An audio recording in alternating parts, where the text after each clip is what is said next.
Hey everybody, it's Ryan. If you're looking for a water filter dog bowl water fountain, this video is for you. So what we have here is a water bowl for animals, but it has a built-in little fountain because some animals like drinking like off a fountain for whatever reason. And it has a built-in filter, a carbon filter, just to help keep the water nice and clean for the old pets. How it works looks like this. So it's a very simple but very effective design. So what we have here, so we're going to take this off and you can hear the water flow. So you have a sponge here. This is your pump. It's going to pump the water up. It's going to come out the top.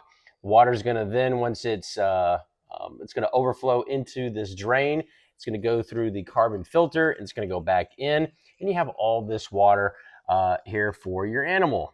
Goes back in. Needs to be plugged in with the provided USB to USB-C and the charging brick. Everything is right here that you would possibly need.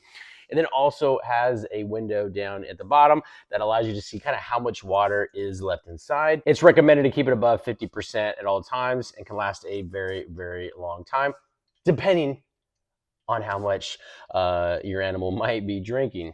So the water capacity on the container when full is at 1.9 gallons. So holds a tremendous amount of water that will last quite a long time. Again, depending on how much the animals are going to drink. There's also a blue LED light inside just to help see what the water level is inside. Hopefully this answers any question you might have about this very cool fountain water bowl for animals. For disclosure, this company just sent this to me, said tell us what you think. Give us an honest review. Hopefully that came across, and we'll talk to you soon.